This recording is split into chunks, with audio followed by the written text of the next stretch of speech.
Assalamu alaikum everybody and welcome to Prima.pk. Today we'll be discussing the daily test 16, that is your FLP of physics. It is your full book test. Okay, my name is Tahneem Kartesi and my MDCAT score was 176 out of 200 and today I'll be doing the discussion. Okay, coming to the question, the first question is the oscillating objects overshoots the rest position due to. एक oscillating object है, ठीक है, वो oscillate कर रहा है, it overshoots the rest position. rest position पे आके रुक जाना चाहिए था, but it overshoots it. This is due to the property of inertia. ठीक है, inertia we all know that is a property कि अगर एक body अब rest पे है तो वो rest पे रहना चाहती है, अगर वो motion कर रही है तो वो motion में रहना चाहती है. ठीक है, so here the body was moving. ठीक है, तो it wanted to continue its motion. ठीक है, so this is due to the property of inertia. Next पे चलते हैं, relationship exists between the current and voltage in terms of Ohm's law. अगर हम Ohm's law को लिखें तो हम कहेंगे V is equals to I R. अब यहाँ करंट और वोल्टेज का उसने पूछा है, तो करंट और वोल्टेज में हमने कह दिया डायरेक्ट रिलेशनशिप है. If we are gonna draw graph between it तो आपके पास एक स्ट्रेट लाइन ग्राफ आएगा, सो इट इज़ लीनियर. ठीक है, which of the following is made up of more neutrons than protons. अगर हम प्रोटॉन टू न्यूट्रॉन रेशो की बात करें तो हमें एटॉमिक नंबर मास नंबर का पता होना चाहिए. ठीक है, सो जो आपको एलिमेंट्स गिवन है वो दे आर वेरी सिंपल. ठीक है, तो हम इनका आसानी से अंदाज़ा लगा सकते हैं. मैं टॉकिंग अबाउट हाइड्रोजन, तो इसमें कितने न्यूट्रॉन्स होते हैं, 0. इसका 1 और 1 होता है एटॉमिक मास नंबर. न्यूट्रॉन्स इसके 0 होते हैं. ठीक है, ऑक्सीजन की बात करें इट इज़ 816, सो इसमें न्यूट्रॉन्स आपके पास 8 होते हैं. When talking about uranium it has 92 and 235. ठीक है, तो 92 का अगर आप डबल कर लो, ठीक है, तो आपके पास आ जाएगा 184. ठीक है, सो 184 से ज़्यादा आपके पास मास नंबर आ रहा है, इसका मतलब आपके पास न्यूट्रॉन्स ज़्यादा है देन द प्रोटॉन्स. ठीक है, so Charlie is the right option here. A black body always dash radiation. A black body always emits and absorb the radiation. ठीक है, ये रेडिएशंस को रिफ्लेक्ट नहीं करती but it absorb all the radiations और फिर उन्हें क्या करती है, इमिट करती है. नेक्स्ट पे आ जाते हैं, electrical instrument that is use to measure the potential difference between 2 points. ठीक है, तो in order to find the potential difference we use a instrument that is voltmeter. ठीक है, गैल्वेनोमीटर इज़ एन इंस्ट्रूमेंट, उससे आप current को major करते हैं, मतलब करंट डिटेक्ट करने के वो ज़्यादा अगर हम कहें तो सही होगा कि वो करंट डिटेक्ट करते हैं. मेजर करने के लिए हम एम मीटर यूज़ करते हैं करंट मेजर करने के लिए. ठीक है, सो हेयर डेल्टा उसने आपसे पोटेंशियल डिफरेंस पूछा हुआ था, वोल्टेज के लिए आप वोल्ट मीटर यूज़ करते हो. A frequency of a parallel frequency of the applied AC is 2 kilohertz. its time period will be, आपने टाइम पीरियड फाइंड करना है. ठीक है, तो हम यहाँ पे सिंपल फार्मूला लगाते हैं. We all know that time T is equals to 1 by F, या हम कहेंगे frequency is equals to 1 by time. These are both reciprocal of each other. ठीक है, तो उसने आपसे टाइम पीरियड पूछा है, उसने फ्रीक्वेंसी दी हुई, हम कहते हैं T is equals to 1 divided by 2 kilo लिखा हुआ है. 2 into 10 raise to the power 3 होता है kilo. 1 by 2 is equals to 0.5. ठीक है, into 10 raise to the power 3. नीचे जब आप इसे ऊपर लेके आओगे ना तो ये हो जाएगा 10 raise to the power -3 seconds is the unit for time. ठीक है, so alpha is the right option here, it is 0.5. ठीक है, अगर आप 1 by 2 करके देखना चाह रहे हो, 2 डिवाइडेड बाई 1 करोगे, सो 5 are 10, दिस इज 0.5. ठीक है, नेक्स्ट पे चलते हैं. Velocity is a vector quantity. We all know speed scalar quantity है, वेलोसिटी वेक्टर क्वांटिटी है. ठीक है, वो टेल्स अस अबाउट डिस्टेंस पर यूनिट टाइम, लेकिन जब आप डायरेक्शन इन्वॉल्व करोगे तो आप यूज़ करोगे velocity. When you are not involving the direction तो you will use it as speed. ठीक है, the effect of work done is equal to, जो वर्क एनर्जी थ्योरम है उसके अकॉर्डिंग हमें पता चला है कि जो इफेक्ट ऑफ वर्क डन है that is equal to change in the kinetic energy. ठीक है, so beta is the right option here. The electron volt is the unit for, जो इलेक्ट्रॉन वोल्ट किसका यूनिट है, इट इज़. अब देखो volt देख के हमने ये नहीं कर देना कि वोल्ट लिखा हुआ है तो हम कर लेते हैं फ़ौरन से इलेक्ट्रिक पोटेंशियल. नहीं, ऐसा नहीं करना है. Electron volt is the unit for energy. ठीक है, and 1 electron volt is equal to 1.6 into 10 raise to the power -19 joule. ठीक है, इलेक्ट्रॉन क्या होता है, जो आपके पास इलेक्ट्रॉन चार्ज है आप उसे करते हो कूलम में, इंटू वोल्टेज को आप करते हो वोल्ट्स में, तो it's coulomb into volt and it's joule. ठीक है, तो it is 1.6 into 10 raise to the power -19 joule. This is used, this is the unit of electric energy. Which of the following frequencies of sound wave is audible. तो अगर हम audible frequency की बात करें तो it lies between 20 to 20,000 hertz. ठीक है, हमें साफ दिख रहा है कि इस रेंज में बीटा ही आ रहा है. जो डेल्टा है वो आपने वर्ड्स दिख रहे हैं, it is written 50 kilo hertz. तो किलो है, इसका मतलब 50,000 हर्ट्स है. ठीक है, that exceeds this limit. Next पे चलते हैं. The rectifier is a device that converts a rectifier to convert AC to DC. This is simple. ठीक है, नेक्स्ट पे चलते हैं. The value of universal gas constant R, इसकी वैल्यू होती है 8.13 जाउल 134 जाउल पर मोल इंटू केल्विन. ठीक है, we all know this. Which of the following is different for isotopes. Isotopes के लिए क्या डिफरेंट होता है, तो isotopes do have different number of neutrons and different mass number. बाकी एटॉमिक नंबर है, प्रोटॉन्स हैं, इलेक्ट्रॉन्स हैं, वो सेम ही होते हैं. ठीक है, so alpha is the right option here.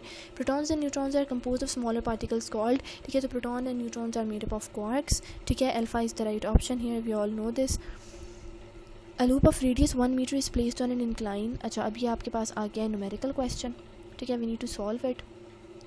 तो हम इसे सॉल्व करते हैं। वो पूछ रहा है, उसने आपको रेडियस दे दिया है 1 मीटर, आप इसे एरिया खुद निकाल लें। Area is equals to pi r square, ठीक है, एंड पाई की वैल्यू होती है 3.14 इंटू 1 का स्केयर, तो आपके पास 3.14 ही आंसर आएगा, ठीक है।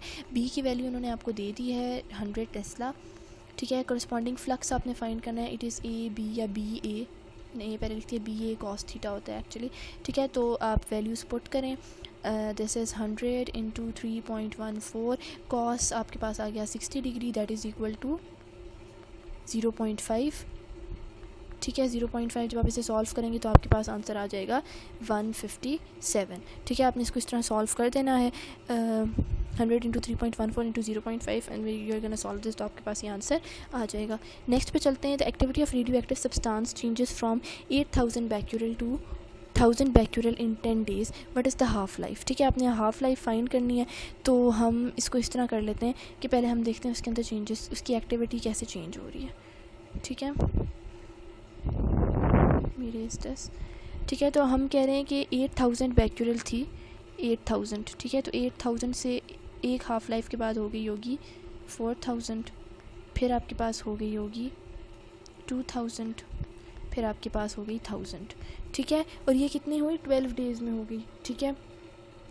इसका मतलब आप इसको यूँ करके कर दें, 12 डिवाइडेड बाय 1 2 3, 3 हाफ लाइफ्स गुजरी ना, 12 डिवाइडेड बाय 3 कर दें, आपके पास आंसर आ गया 4। इसका मतलब एक हाफ लाइफ आपके पास कितनी थी, what is the half life of a substance. यहाँ आपने गुजारे, यहाँ गुजरे 4 डेज़, यहाँ गुजरे 4 डेज़, ठीक है, यहाँ पे भी 4 डेज़, एंड 4 3s आर 12, तो आपके पास टोटल 12 डेज़ गुजरे और आपके पास एक्टिविटी इतने से इतनी होगी, ठीक है। आप ये इन्होंने फार्मूला दिया हुआ है, आप यहाँ फार्मूला लगा के भी कर सकते हैं, but I find this way ज़्यादा आसान, ठीक है। But whatever works for you, you should go for that definitely, ठीक है। फिर नेक्स्ट पे चलते हैं। The maximum efficiency of half wave rectifier, you have to remember it, half wave की 40.6% होती है, जो फुल वेव होती है उसकी से डबल होती है, ठीक है। So here beta is the right option. Maximum efficiency for half wave rectifier is 40.6 और फुल वेव की इज़ ट्वाइस दैट, ठीक है। The two identical gases expand, ठीक है। तो एक्सपेंड करें, दोनों गैसेस आइडेंटिकल हैं, तो work done is more in the, अच्छा ठीक है। अब आइसोथर्मली एक्सपेंड करिए एक gas,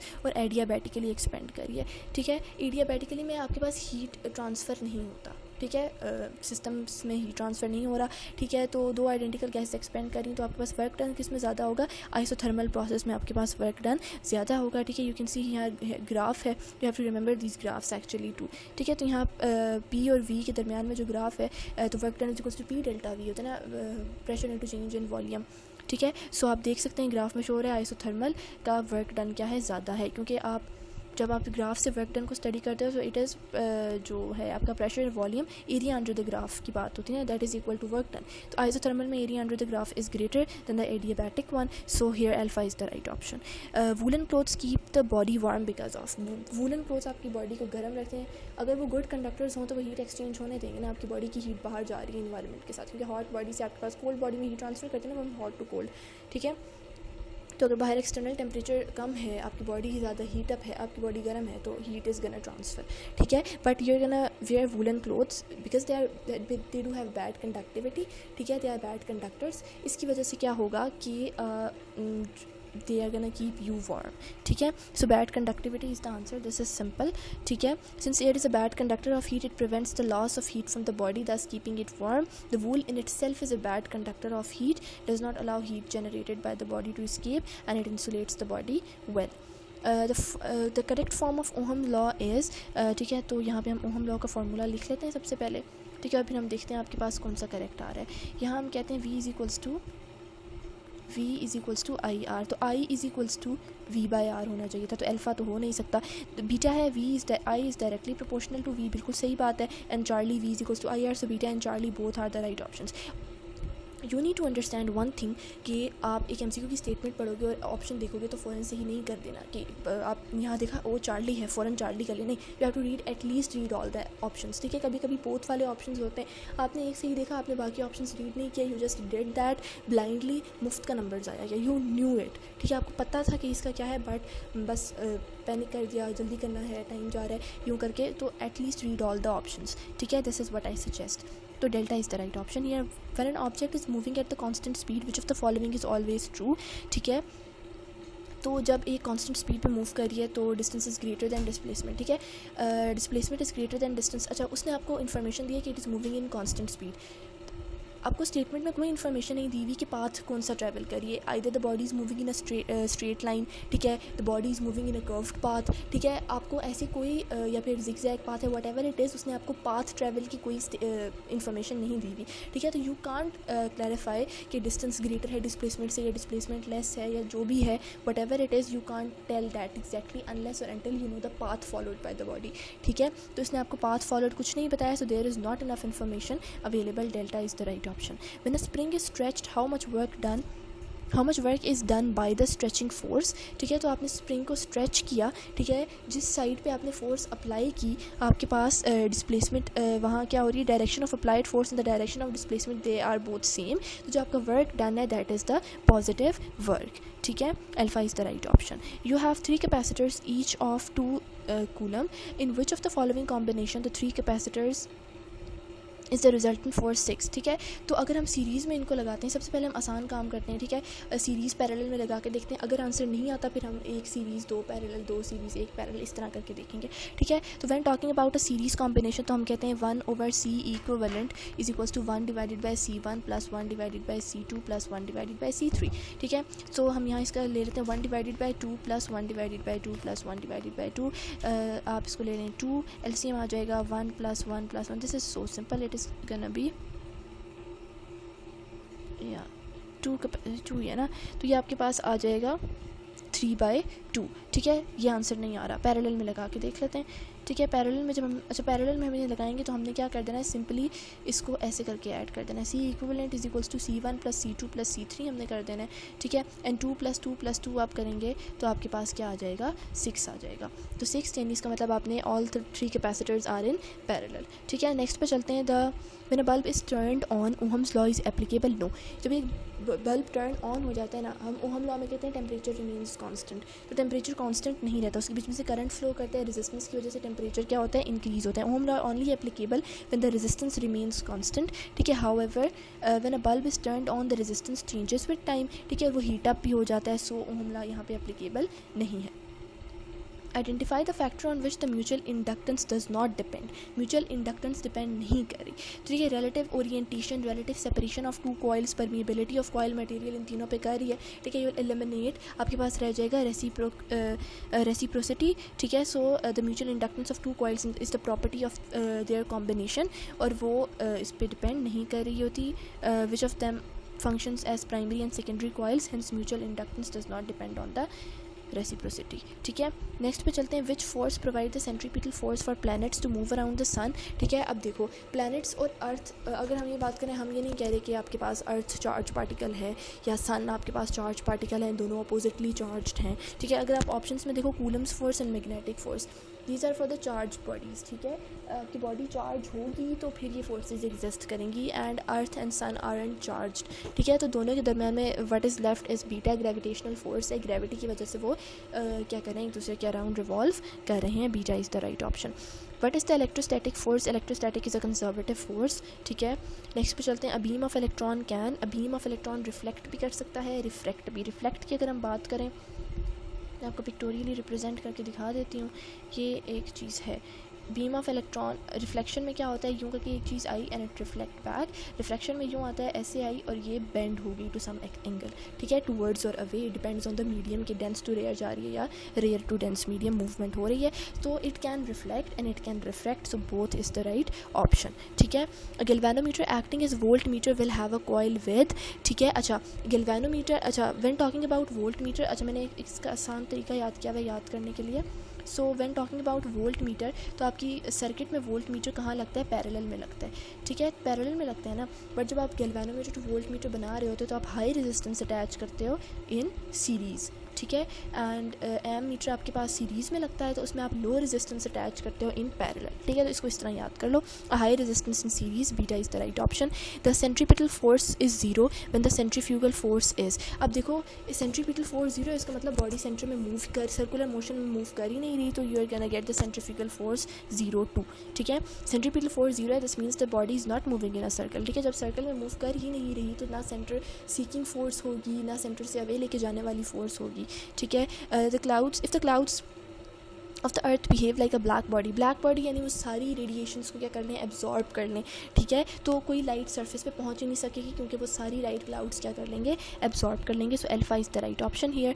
the negative of the potential gradient is equal to, ठीक है, यहाँ पे हम करते हैं electric field intensity. The negative of the potential gradient, this is this formula, E is equals to minus delta V divided by delta R. Negative of the potential gradient is equal to electric field intensity, ठीक है। Next पे चलते हैं। A pendulum undergoes simple harmonic motion. The phase difference between the displacement and acceleration is, ठीक है। Displacement और acceleration के दरमियान में उसने आपसे फेज डिफरेंस पूछा है, ठीक है। तो हमें ये पता है A is equals to acceleration is equals to minus x, ठीक है। तो इसका मतलब दोनों के दरमियान में एंगल आपके पास कितना आ गया, 180 डिग्री आ गया, ठीक है। जब एंगल 180 डिग्री आप उसे पाई के फॉर्म में एक्सप्रेस करोगे तो आप उसे लिखोगे पाई, ठीक है। रुको ये मैं आपको डिराइव करके बता देती हूँ, it is simple but still we can do that, ठीक है। हम कहते हैं 2 pi is equals to 360 degree, plus 360 degree, ठीक है। एंड फिर आप जब पाई की बात कर रहे हो that is gonna be 360 divided by 2, so it is gonna be 180 degree, ठीक है। तो हम कहेंगे कि minus sign indicate that both are directed in opposite direction, they are anti parallel, ठीक है। तो आपके पास यहाँ पे क्या आ जाएगा, 180 degree, pi is the option. As the mass number increases which of the following does not change, mass number increase कर रहा है तो आपके पास मैस और वॉल्यूम दोनों के अंदर चेंज आएगी, ठीक है। बट डेंसिटी क्योंकि दोनों का रेशो है, ठीक है, density is equals to mass per unit volume, ठीक है। हम कहते हैं density is equals to mass per unit volume, ठीक है। तो जब इन दोनों के अंदर चेंज आ रही है, ठीक है, दोनों के अंदर मतलब कांस्टेंट चेंज आ रही है तो वो एक दूसरे को इफेक्ट वो कैंसिल कर देंगे, व्हेन दे विल डिवाइड, तो डेंसिटी में कोई चेंज नहीं आएगी, ठीक है। जिस तरह अगर मैं कहूँ कि मैं आपको थोड़ी रेगुलर लाइफ से एग्जांपल देती हूँ to make this thing understand. अगर मैं कहूँ कि कैसे एग्जांपल दूँ, मैं कोई सिंपल सी एग्जांपल ले लेते हैं कि अगर मैं एक दिन में थोड़ा खाना खाती हूँ उसके बाद मैं एक्सरसाइज करती हूँ, ठीक है। तो एक दिन में ज़्यादा खाना खा लूँ और उसके बाद मैं ज़्यादा एक्सरसाइज कर लूँ, ठीक है, तो मेरा जो वेट होगा वो कंट्रोल में रहेगा, ठीक है। क्योंकि आपने एक फैक्टर इंक्रीज़ किया, दूसरा फैक्टर भी आप साथ इंक्रीज़ करें तो उनका रेशियो आपके पास क्या ही रहेगा, कांस्टेंट रहेगा। I hope I am understandable, ठीक है। तो ये इस तरह चीज़ है, सिर्फ डेंसिटी कांस्टेंट रहेगी क्योंकि मास और वॉल्यूम दोनों में इंक्रीज़ आ रहा है, ठीक है, दोनों के अंदर चेंज आ रहा है। तो ये हो गया। नेक्स्ट पे चलते हैं। Motional EMF can be produced by, अब आप मोशनल EMF आपने प्रोड्यूस करना है, so there is gonna be constant magnetic field, उसके अंदर आप जो कंडक्टर है उसका मोशन करवाओगे, ठीक है, और मोशनल EMF प्रोड्यूस हो जाएगा।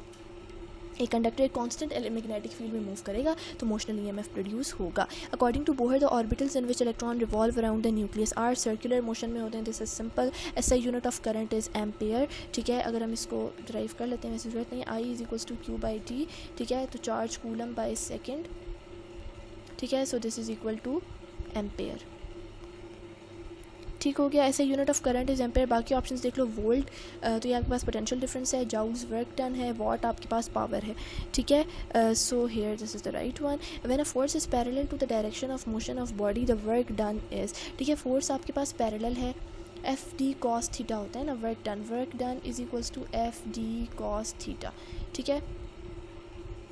आपके पास पैरेलल है, इसका मतलब FD या आपके पास cos हो जाएगा 90, पैरेलल है ना, या आपके पास cos हो जाएगा 0 या cos हो जाएगा 180 degree. In both the cases आपका वर्क डन क्या होगा, मैक्सिमम होगा। Either this is gonna be the positive maximum और this is gonna be the negative maximum, but work done आपका क्या होगा, मैक्सिमम ही होगा।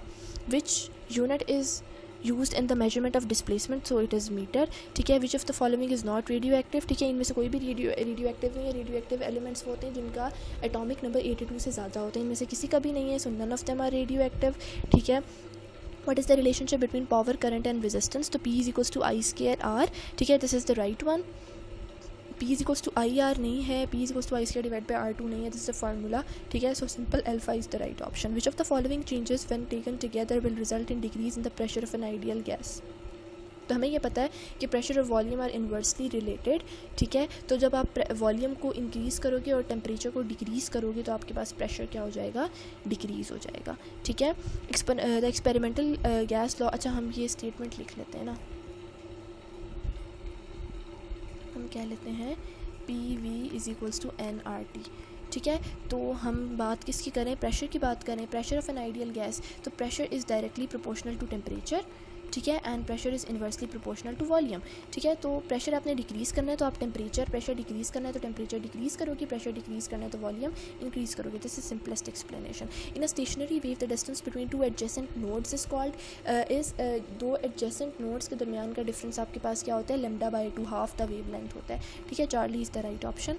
The frequency of the vibration of string is given by the equation this, ठीक है। The dimensional formula for this will be, आप इसका dimensional formula निकालोगे, ठीक है। तो आप यहाँ पे देखो, हमने यहाँ पे इसको सिंप्लीफाई किया हुआ है, ठीक है। बस आपने क्या करना है, इसकी डायमेंशंस लिख देनी है, just check it out from here, ठीक है। आप ऐसे करके लिखोगे m इज़ इक्वल्स टू, यहाँ से इसने डिराइव कर दिया फार्मूला, ठीक है, p² f divided by 4l² v², ठीक है। और आप यहाँ पे इनकी डायमेंशंस लिख दोगे इस तरह, and you are gonna get this at the end. This is simple, ठीक है। नेक्स्ट पे चलते हैं। Magnetic flux is a scalar quantity, ठीक है, क्योंकि फ्लक्स की अगर हम बात करें तो हम इसको लिखते हैं magnetic flux is equals to B.A, ठीक है। This is the dot product. जो डॉट प्रोडक्ट होता है तो वो क्वांटिटी क्या होती है, स्केलर होती है। अगर क्रॉस प्रोडक्ट होता तो आपके पास ये वेक्टर क्वांटिटी होती, ठीक है। सिंपल तरीके से याद करो, a heat required to raise the temperature of 1 mole of the substance to 1 kelvin, this is called molar specific heat, ठीक है। This is also the definition of this. Next पे चलते हैं। Particle performing uniform circular motion has constant. एक particle है वो uniform circular motion में move कर रहा है तो उसकी एक्सेलरेशन क्या होगी, कॉन्स्टेंट है, क्योंकि उसका मोशन यूनिफॉर्म है, ठीक है। तो यूनिफॉर्म सर्कुलर मोशन है, उसकी acceleration is going to be constant, ठीक है। The first law of thermodynamics is a special case of conservation of energy. First law of thermodynamics आपके पास क्या है, special case है for the conservation of energy, that is change in internal energy is equals to heat minus work done, ठीक है। उसके बाद acceleration is a in the simple pendulum is always dash to the displacement. तो acceleration और displacement के दरमियान में आपके पास डायरेक्टली प्रोपोर्शनल रिलेशन आ जाता है, ठीक है। सिंपल पेंडुलम की बात करें, अगर नॉर्मली भी हम एक्सेलरेशन और डिस्प्लेसमेंट का फार्मूला देखें ना तो हम ऐसे लिखते हैं ना, acceleration is equals to change in velocity per unit time, ठीक है। Change in velocity change in displacement होता है, ठीक है, rate of change in displacement होता है ना ये, तो definitely they are directly proportional. The nucleus shape is considered to be sphere. अच्छा, यहाँ पे इन्होंने जो आपको रीज़न दी हुई है, you need to understand that, ठीक है। वो ये कह रहे हैं कि न्यूक्लियस जब आप स्ट्रेच करोगे ना in any particular direction, it tend to break into parts because of its protons and neutrons are too far away from each other, ठीक है। इस स्टेबिलिटी को मेंटेन करने के लिए nucleus tend to keep all its dimension as small as possible, और इसको आप किसी तरह अकम्प्लिश कर सकते हो when it is gonna be in the spherical shape, ठीक है। तो न्यूक्लियस की शेप क्या है, स्फेयर है, ठीक है। रीज़न ये लिखी हुई है, मैंने आप लोगों को बता दी, ठीक है। नेक्स्ट पे चलते हैं। When a standing wave is set up in a pipe which of the following which is open from one end, which of the following is true, ठीक है। तो ओपन फ्रॉम वन एंड है ये आपके पास, ठीक है। Standing wave is set up in a pipe, और पाइप आपके पास वन एंड से ओपन है, तो जो आपके पास sum of number of anti nodes and sum of number of nodes that are always going to be odd, ठीक है। Standing wave which is set up that is open from one end, the statement is true, ठीक है। Sum of number of anti nodes and sum of nodes are always odd, ठीक है।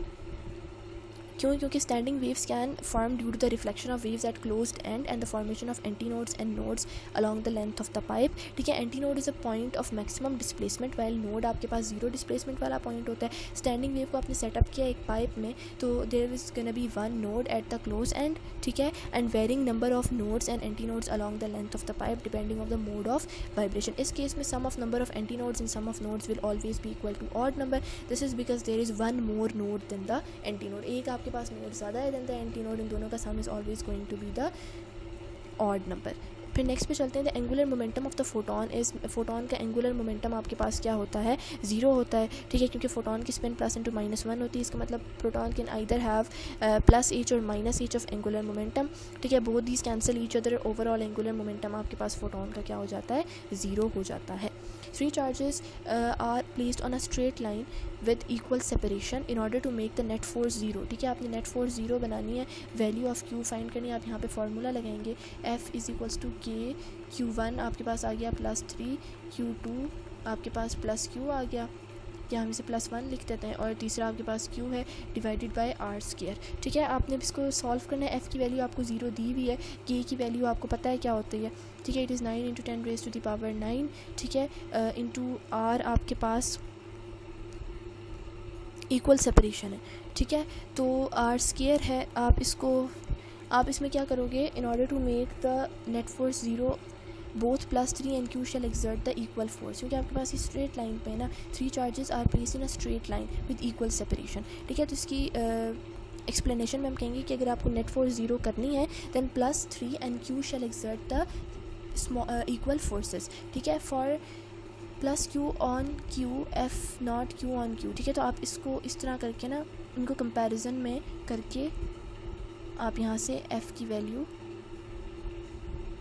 ऐसे आप q निकाल दोगे।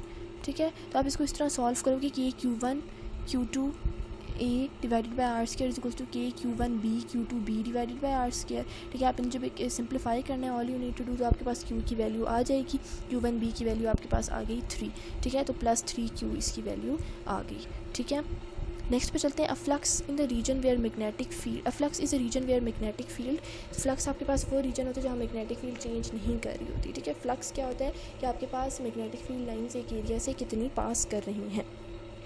ठीक है, एंड यहाँ पे is static region around a magnet in which magnetic force exert. Magnetic flux is defined as number of magnetic field lines passing through a surface area. ठीक है, सो यहाँ पे आपके पास मैग्नेटिक फील्ड लाइंस चेंज नहीं, जो flux is a region magnetic field change नहीं कर रही होती। ठीक है, in mass spring system which of the following does not depend on the initial displacement of spring. तो स्प्रिंग की इनिशियल डिस्प्लेसमेंट में एंगुलर फ्रीक्वेंसी ऑफ ऑसिलेशन, जो एंगुलर फ्रीक्वेंसी अगर आप उसका फार्मूला लिखें ना, तो उसके फार्मूले से हमें ये पता चल जाता है कि वो किस पे डिपेंड कर रहा है। ओमेगा आप इसको लिखते हैं omega is equals to 2πf। ठीक है, तो ये आपके पास फ्रीक्वेंसी किस पे डिपेंड कर रही है, इनिशियल डिस्प्लेसमेंट में डिपेंड नहीं कर रही। ठीक है, फ्रीक्वेंसी आप इस रिलेशन में आपको कहीं भी इनिशियल डिस्प्लेसमेंट नहीं दिख रही, तो इस पर डिपेंड नहीं कर रही। नेक्स्ट पे चलते हैं फिर। Current that fluctuate periodically with time is called AC current. ठीक है, ये फ्लक्चुएट कर रहा होता है पीरियोडिकली विद टाइम। फिर which of the following can have negative temperature coefficient. तो इलेक्ट्रोलाइट्स का क्या होता है, नेगेटिव टेम्परेचर कोफिशिएंट होता है। ठीक है, आप क्या करते हैं कि ऑल मेटल्स एंड अलॉयज़ का पॉजिटिव टेम्परेचर कोफिशिएंट होता है। इलेक्ट्रोलाइट्स का जो नॉन मेटल्स होते हैं उनका क्या आपके पास होता है, नेगेटिव टेम्परेचर कोफिशिएंट होता है। In an adiabatic process there is no transfer of heat. ठीक है, हमें पता है कि आपके पास ना हीट अंदर सिस्टम से जा रही है ना बाहर जा रही है, कोई ट्रांसफ़र नहीं हो रहा between the system and the surrounding. Bones image is shown on x-ray photograph because x-ray can be. ठीक है, बोन एक्सरेज को एब्जॉर्ब कर लेती हैं। ठीक है, एब्जॉर्ब कर लेती हैं बोन, तभी तो उसकी इमेज आपको दिख रही होती है ना। ठीक है, तो absorb by the bones, dense bones absorb much of the radiations while soft tissues जो जिस तरह मसल्स हैं, फैट्स हैं, ऑर्गन्स हैं, वो क्या करते हैं, वो अलाउ कर देते हैं एक्सरे को वो पास कर दें उनमें से। ठीक है, एज अ रिजल्ट बोन्स आपके पास वाइट अपीयर होती हैं on the x-ray, soft tissues shows up shades of grey and air appears black. So option C is correct. ठीक है, तो Charlie is the right option. Next पे चलते हैं। The output voltage of rectifier is pulsating. ठीक है, rectifier की output voltage आपके पास क्या होती है, पल्सेटिंग होती है। रेक्टिफायर कन्वर्ट करता है एसी को पल्सेटिंग डायरेक्ट करंट में, स्मूथ डायरेक्ट करंट में कन्वर्ट नहीं करता, तो output is pulsating. Which isotope has highest momentum when moving with same velocity. ठीक है, वेलोसिटी दोनों की सेम है, मोमेंटम किसका ज़्यादा होगा। ठीक है, वेलोसिटी, अब अगर हम मोमेंटम का फार्मूला लिखें तो we all know that P is equals to mv। ठीक है, वेलोसिटी आपके पास सेम है। ठीक है, तो इसका मतलब हम कहेंगे जो मोमेंटम है वो डायरेक्टली प्रोपोर्शनल है मैस की, जिसका मैस ज़्यादा होगा उसका आपके पास मोमेंटम ज़्यादा होगा। तो प्रोटियम में आपके पास प्रोटियम इज़ 1 1। ठीक है, प्रोटियम आप इस तरह लिखते हो, प्रोटियम 1 1। ठीक है, फिर आप लिखते हो 1 2, this is the deuterium, and tritium आपके पास आ जाता है 1 3। ठीक है, तो आपके पास इसमें 1 न्यूट्रॉन आ गया, इसमें आपके पास 2 न्यूट्रॉन आ गए, इसकी वजह से इसका मैस इंक्रीज़ करता है। ठीक है, and Charlie is the right option here.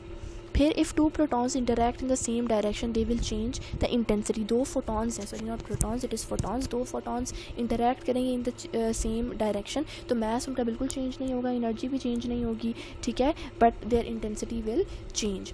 ठीक है, इंटेंसिटी ऑफ लाइट क्योंकि directly related to number of photons, when 2 photons move in the same direction the intensity will change and increase, hence option C is the right one. Why should a resistance be introduced in a circuit in series deliberately. ठीक है, तो resistance को आप deliberately इस circuit में क्यों increase नहीं करवा सकते, इंट्रोड्यूस नहीं करवा सकते, क्योंकि देखो टू कंट्रोल द करंट, ठीक है। अगर ज़्यादा करंट मूव करेगा, ठीक है, देखो रेजिस्टेंस है, करंट और टेम्परेचर का आपस में रिलेशन है, ठीक है। ज़्यादा करंट मूव करेगा तो आपके पास क्या होगा, adding the resistance to a series circuit will control the current, that is I is equals to V by R. High current dangerous होता है, so option Charlie is the right one to control the current. The value of permittivity of material other than air और space is, ठीक है, तो आपके पास air और space के अलावा परमिटिविटी की वैल्यू क्या होती है, it is always greater than zero. ये आपके पास जो फेडरल टेक्स्ट बुक बोर्ड है उसमें चार्ट भी बना हुआ है, एयर की 1.006, वैक्यूम की 1 है, जर्मेनियम की 16 है, ठीक है, टेफ्लॉन की 2 है, इस तरह डिफरेंट उन्होंने लिखी हुई है, and all of them are greater than unity. Next पे चलते हैं, मेरा object moves in a circular path, ठीक है, तो एक ऑब्जेक्ट सर्कुलर पाथ में मूव कर रहा है, अगर यहाँ से उसने अपनी जर्नी स्टार्ट की है तो वो वापस यहीं आके रुक रहा है, तो डिस्प्लेसमेंट आपके पास क्या है, ज़ीरो है, ठीक है। अगर एक ऑब्जेक्ट जहाँ से जर्नी स्टार्ट करे वहीं आके वापस रुक जाए तो आपके पास नेट डिस्प्लेसमेंट ज़ीरो होती है। The cloud are formed when water dash heat, तो वाटर फर्स्ट एब्जॉर्ब करेगा हीट, ठीक है, then it's gonna release the heat, तो आपके पास क्लाउड फॉर्म हो जाते हैं। The process of evaporation followed by condensation, ठीक है, क्या हो रहा है, पहले एवेपोरेशन हो रही है, देन कंडेंसेशन हुई, this is how clouds are formed, ठीक है। When water absorb the heat first, वो कन्वर्ट होंगे वेपर में, ठीक है, this is the process of evaporation, then they will eventually enter the atmosphere and move up. After moving up, they release their heat and then they gonna condense there. वहाँ condensation का process हो रहा है, यानी आपके पास evaporation and condensation they occur simultaneously and that aids in the formation of clouds. If the velocity of charged particle and magnetic field are fixed at a fixed angle is not 90 degree, then the path will be, ठीक है, अगर velocity of a charged particle and magnetic field at a fixed angle वो 90 degree नहीं है तो path आपका क्या होगा, हेलिकल होगा, क्योंकि आप यहाँ फार्मूला लिखेंगे f is equals to QVB sin theta, ठीक है। थीटा आपके पास आ रहा है, if theta is equals to 0 या 180 तो कोई फोर्स एक्ट नहीं करेगी, अगर थीटा 90 है तो फोर्स मैक्सिमम एक्ट करेगी, अगर थीटा की वैल्यू अदर देन 0, 90 या 180 है तो direction will be either perpendicular और पैरेलल टू बी, ठीक है। इफ़ कंपोनेंट ऑफ वेलोसिटी होगा पैरेलल टू बी तो वो अफेक्ट नहीं होगा मैग्नेटिक फील्ड से, however if the component of velocity is perpendicular to B it will subject to a force of magnetic field which would rest in uniform circular motion, hence the particle would have a component along the straight line as well as a circular component, तो path जो वो follow करेगा that is gonna be a helical path, ठीक है। Next में all of the following are equivalent to watt except, ठीक है, ampere per volt नहीं है, बाकी सारे क्या हैं, वोल्ट के P is equals to VI आप लिखें, आप different P is equals to VI, तो इसमें आपके पास, या आप इसको लिखते हैं VI में आप कहेंगे एम्पेयर इंटू वोल्ट, ये चार्ली वाला हो गया, फिर आप कहते हैं P is equals to I square R, ठीक है, I मेरा थोड़ा ख़राब हो गया, इट्स I स्क्वायर R, ये वाला फार्मूला अगर आप यूज़ करेंगे तो आपके पास अल्फ़ा वाला ऑप्शन आ जाएगा, ठीक है। एंड जाउल पर सेकंड, तो work done per unit time है, ये power is equals to work done per unit time, तो ये आपके पास क्या आ गया, जाउल पर सेकंड, ठीक है। तो एम्पेयर पर वोल्ट नहीं हो सकता, ठीक है, आई डिवाइडेड बाय एम्पेयर क्या होता है, करंट, तो आई डिवाइडेड बाई वी, ये ऐसा कोई फार्मूला नहीं होता, delta is the wrong one. But when the direction of force and displacement is opposite, दोनों की डायरेक्शन ऑपोजिट है, थीटा आपके पास कितना बनेगा, 180 डिग्री, थीटा 180 होता है, तो आपके पास वर्क डन मैक्सिमम होता है बट नेगेटिव, तो negative maximum work will be done, ठीक है। Angular velocity of 60 revolution per minute is same as, ठीक है, आपने 60 रेवोल्यूशन पर मिनट को रेडियंस में कन्वर्ट करना है, तो आप इसको यहाँ से कन्वर्ट करेंगे, आपके पास ओमेगा की वैल्यू गिवन है, it is 60 revolution per second, ठीक है। हम कहेंगे 1 revolution is equals to 2 pi radian, हम यहाँ इसको करते हैं, हम कहेंगे 60 रेवोल्यूशन पर मिनट, एक रेवोल्यूशन आपके पास 2 पाई है तो हम कर देंगे 60 इंटू रेवोल्यूशन की जगह हम लगा देंगे 2 पाई रेडियन, ठीक है, डिवाइड कर देंगे, 1 मिनट में 60 सेकेंड्स होते हैं, 60 आपस में कैंसिल हो जाएंगे, तो 2 pi radian is gonna be the right option, आप देख लें delta is the right one. 2 pi radian पर सेकेंड, टाइम भी है ना, यहाँ सेकेंड था, 2 पाई रेडियन पर सेकेंड, ठीक है। A transformer step down from 200 volt to 50 volt if at secondary winding of 40 turns the number of windings in the primary coil, ठीक है। तो आप इसमें फार्मूला लगाएंगे, number of windings in the primary divided by number of windings in secondary coil, ठीक है। NP divided by NS is equals to VP divided by VS, ठीक है। NP की वैल्यू आप फाइंड करने के लिए आप करेंगे VP divided by VS multiply by NP की वैल्यू फाइंड करना, तो VP divided by VS into NS, ठीक है। एंड आप यहाँ पे वैल्यूज़ पुट कर दें, 40 इंटू 200 डिवाइडेड बाई 50, ठीक है। एंड यहाँ पे आप 0 इसको काट दें और 8 डिवाइडेड बाई 5 8,000, 800 डिवाइडेड बाई 5 तो 5 1s are 5, 6 are 30 एंड 0, 160 आपके पास आंसर आ जाएगा। ये आपके पास beta is the right option.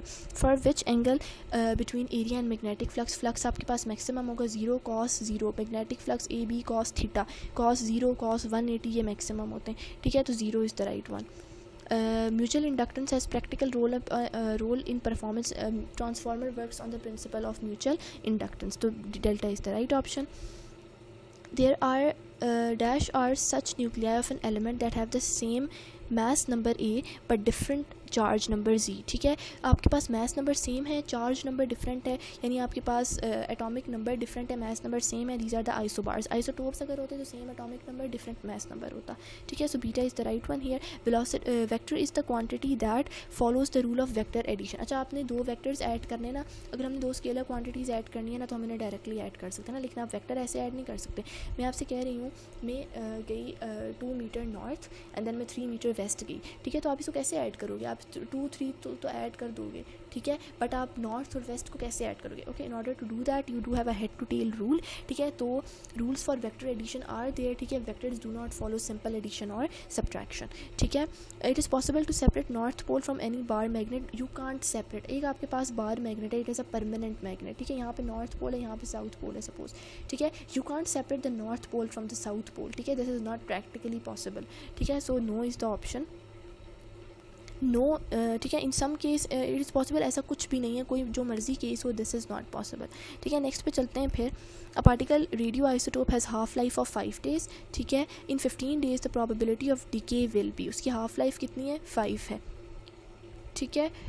वो टोटल था 1, पहली हाफ लाइफ के बाद वो हो गया 0.5, दूसरी हाफ लाइफ के बाद वो हो गया 0.25, तीसरी हाफ लाइफ के बाद हो गया वो 0.125, चौथी हाफ लाइफ के बाद वो हो गया 0.0625, ठीक है। इन 5 days the radio isotope half life of 5 days in 15 days, यानी 3 हाफ लाइफ्स गुजरी हैं, ये पहली गुजर गई, ये दूसरी और ये तीसरी, ठीक है। तो इसकी प्रोबेबिलिटी कितनी हो जाएगी? The probability of decay in percentage, तो कितना परसेंट आपका डिके हो गया? यहाँ पे आप इसको फार्मूला लगा दो, time pass 15 days is equals to 3 half lifes, number of atoms in 15 days आपके पास half into half into half into initial amount, ठीक है। सो आप इसको इस तरह 1/8 ऑफ इनिशियल अमाउंट कर दोगे। इनिशियल अमाउंट आप 7/8 will decay, 1/8 of initial amount will be left. देखो हम ये कह रहे हैं 1/8 ऑफ इनिशियल अमाउंट रह जाएगी ना, 1/8 ऑफ इनिशियल अमाउंट जो भी थी वो रह जाएगी, तो 7/8 ऑफ इनिशियल अमाउंट क्या हो गई? डिके हो गई, ठीक है। ये बात समझ आ रही है? अगर 1/8 रह रही है इसका मतलब 7/8 डिके हो गई,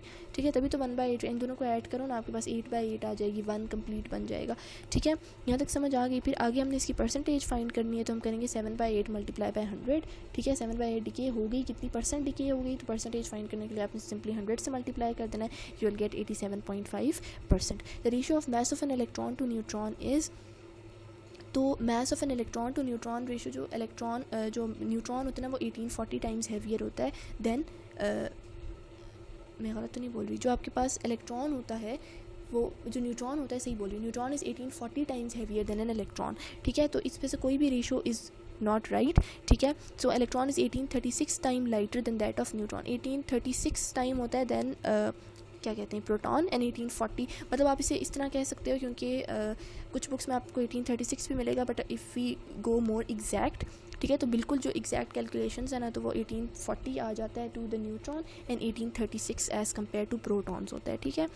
So this is the thing, none of this is the right one. 250 volt bulb passes a current of 0.3 ampere, आपने पावर फाइंड करनी है, ठीक है। तो पावर फाइंड करने के लिए आप करेंगे P is equals to VI, आप मल्टीप्लाई कर दें 250 इंटू 0.3 एंड 25 3 are 750, ठीक है। एंड क्योंकि यहाँ पे पॉइंट है तो आप 0.1 डेसिमल पॉइंट, आप 1 डिजिट्स के पीछे पॉइंट लगा दें, 75.0 is the answer, beta is the right one.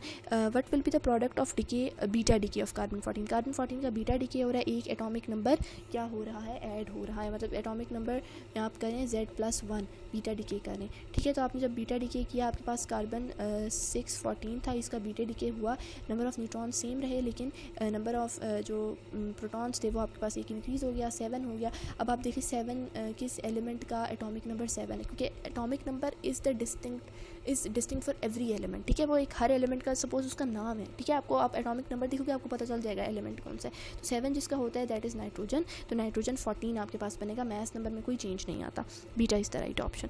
Next पे चलते हैं, who stated the right hand thumb rule. तो राइट हैंड थंब रूल आपके पास फ्लेमिंग्स राइट हैंड रूल हम कहते हैं, ठीक है। तो फ्लेमिंग्स ने किया था, नाम रूल के नाम में ही, रूल में ही उसका नाम आ रहा है, ठीक है। A star moving away from the earth shows, away from the earth जा रहा है रेड शिफ्ट शो करेगा, टुवर्ड्स द अर्थ आ रहा है तो क्या शो करेगा, ब्लू शिफ्ट शो करेगा, ठीक है। When a star emits light, the colour of light as observed on earth depend on the motion relative to earth. Star away towards the earth आ रहा है तो then its light is shifted to higher frequencies on colour spectrum, यानी आपके पास this shift towards higher frequencies called blue shift. Towards the earth आ रहा है तो हायर फ्रीक्वेंसी में शिफ्ट हो जाएगा blue shift, and away from the earth जा रहा है तो लोअर फ्रीक्वेंसीज तो रेड शिफ्ट होगी, ठीक है। नेक्स्ट पे चलते हैं, the SI unit for the work is, work का एसआई यूनिट जाउल है, newton is for force, watt power का है, none of these is not the answer. The relation between speed frequency and wave length of a wave is, तो आपका ये formula आ जाता है v is equals to F lambda. तो v आपके पास यहाँ वेलोसिटी है, स्पीड है, is equals to frequency into wave length, ठीक है।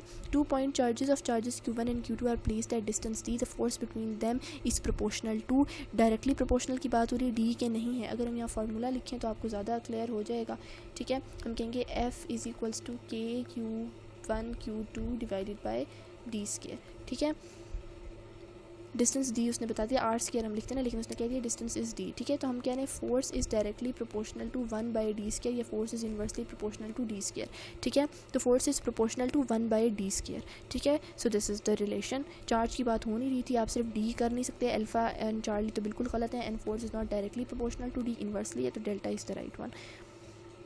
The SI unit of angular momentum is, angular momentum का एसआई यूनिट इज़ रेडियन, ठीक है। दिस इज सिंपल, ठीक है, इसमें ऐसी कोई चीज़ नहीं है समझाने वाली। Work done by the centripetal force on a body moving in a circle is zero, because work done zero है, बॉडी सर्कल में मूव कर रही है, ठीक है, क्योंकि बॉडी मूव कर रही है। थीटा आपके पास क्या आ रहा है, work done by the centripetal force on a body moving in a circle, तो आपके पास बॉडी मूव कर रही है एट राइट एंगल, थीटा आपके पास आ रहा है 90 डिग्री, ठीक है। तो work done F D cos theta cos 90 आपके पास ज़ीरो होता है, तो work done by the body क्या ज़ीरो है, क्योंकि बॉडी मूव करिए at right angle to force. F is equals to E V into B is valid for, this is valid for proton, ठीक है, इसको इलेक्ट्रॉन मत करना, ठीक है। ये आपके बुक की लाइन है, for a beam of proton F is equals to E V into B, for electron it is minus E V into B, ठीक है। So do remember this thing, ठीक है। ये इसको अच्छी तरह, अब देखो बुक की लाइन्स इस तरह आ जाती हैं, हमें तो लगता है अच्छा इतना इंपॉर्टेंट नहीं है, हम उसे छोड़ देते हैं, पढ़ते हुए इतनी अटेंशन नहीं दे रहे होते, ठीक है। This is the reason why MCQ solve करना इज़ वेरी नेसेसरी, ठीक है। सो ये this is an important one, ठीक है। So proton is the right option. Joule per coulomb is the unit of electric potential difference, ठीक है। तो joule per coulomb किसका है, इलेक्ट्रिक पोटेंशियल डिफरेंस का यूनिट है। यूनिट ऑफ एनर्जी जाउल है, और unit of magnetic field is tesla, and unit of electric field strength is Newton पर कूलम, ठीक है। तो इलेक्ट्रिक पोटेंशियल डिफरेंस का आपके पास आ गया जाउल पर कूलम, ठीक है। नेक्स्ट पे चलते हैं, the transformer is used in rectification to dash the voltage supply. तो ट्रांसफार्मर क्या कर देता है, स्टेप डाउन कर देता है वोल्टेज सप्लाई इन रेक्टिफिकेशन, ठीक है। The purpose of transformer to step down the AC voltage from the main supply to feed it into the rectifier, ठीक है। For an adiabatic process first law of thermodynamics can be written as, तो adiabatic में आपके पास Q क्या होता है, no change in delta Q आपके पास ज़ीरो हो जाएगा, चेंज नहीं हो रही होती जो एनर्जी आपके पास हीट है, ठीक है। तो work done is equals to decrease in the internal energy of the system, ठीक है। तो आपकी इंटरनल एनर्जी क्या हो रही है, माइनस डेल्टा यू, ठीक है। तो work done is equals to decrease in the internal energy आपकी क्या हो रही है, डिक्रीज हो रही है, ठीक है, क्योंकि आपके पास क्यू क्या है, डेल्टा क्यू ज़ीरो आ गया, ठीक है।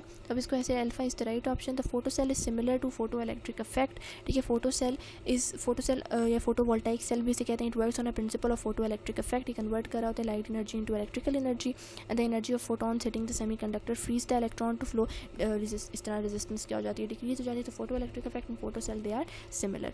If the heat absorbed is 10 joule and work done is 5 joule, then change in the internal energy. अब आपने इंटरनल एनर्जी का चेंज फाइंड करना है, ठीक है। तो आप इसमें फार्मूला लगाएंगे, आपको उसने क्या क्या दिया हुआ है, उसने आपको हीट एब्जॉर्ब भी दी हुई है और वर्क डन भी दिया हुआ है, ठीक है। तो आपने सिंपली फार्मूला लगाएंगे, जो आपके पास चेंज इन इंटरनल एनर्जी है that is equals to work done by the system plus heat, ठीक है। प्लस हीट, ठीक है। तो आप यहाँ पे वैल्यूज़ पुट करेंगे, change in internal energy equals to -5 + 10, तो आपके पास क्या आ जाएगा 5 जूल आंसर आ जाएगा। The work done by the system is 5 joule, therefore change in internal energy आपके पास आ गई -5 + 10, 5 जूल इज़ द आंसर, ठीक है। तो फिर अगला चलते हैं, the reciprocal of resistivity is called conductivity. This is so simple, resistivity का रेसिप्रोकल कंडक्टिविटी, रेजिस्टेंस का कंडक्टेंस। फिर the magnetic flux linked with the coil is inversely proportional to, inversely proportional किसके होता है, area of cross sectional, number of turns. Magnetic field तीनों में से किसी के नहीं होता, none of these is the option. The magnetic flux linked with a coil is directly proportional to number of turns, ठीक है। when a coil has multiple turns, each turn contribute to magnetic flux, the more turns a coil has the more magnetic flux। इसका मतलब number of turns और magnetic flux से आपके पास directly ये related है, तो इनमें से किसी से inversely relation नहीं है इसका। when a charge experience a force there will be a dash field developed, ठीक है। तो चार्ज एक फोर्स एक्सपीरियंस कर रहा है, तो magnetic, electric, static, all of these options are correct, ठीक है। तो अगर एक चार्ज एक्सपीरियंस कर रहा है फोर्स, तो इलेक्ट्रिक फील्ड डेवलप होगी। एक चार्ज के अंदर इलेक्ट्रिक फील्ड उसकी इंट्रिंसिक प्रॉपर्टी है, ठीक है। अगर मूवमेंट हो रही है तो उसके अंदर मैग्नेटिक फील्ड भी डेवलप हो जाएगी, ठीक है। So option D suggest that all the mention fields can be developed when a charge experience a force depending on the charge motion and the presence of other charges और magnetic material, ठीक है। When a charge is at rest it develop the electric field, static field है जो, ठीक है। जब वो motion पे होगा तो वो इलेक्ट्रिक और मैग्नेटिक फील्ड दोनों जनरेट करेगा। So delta is the right option. Alternating current generators use slip rings use करते हैं, स्प्लिट रिंग्स नहीं होते, you need to consider this, ठीक है। बीटा नहीं होगा, इट इज़ स्लिप रिंग्स, ठीक है, ये लिखा हुआ है बुक में। An atom would be neutral if it has equal number of, इसके चार्ज पार्टिकल्स इक्वल होंगे तो positive and negative charges will cancel out each other. Uncharge particles unequal होते भी रहे, uncharge particles do not have any role कि charge neutral होगा, क्योंकि charge है ही नहीं ना उसके अंदर, तो न्यूट्रल हो या वो चार्ज से उसका कोई ताल्लुक ही नहीं। न्यूट्रॉन्स भी आपके पास अनचार्ज पार्टिकल है, इस वजह से alpha is the right option.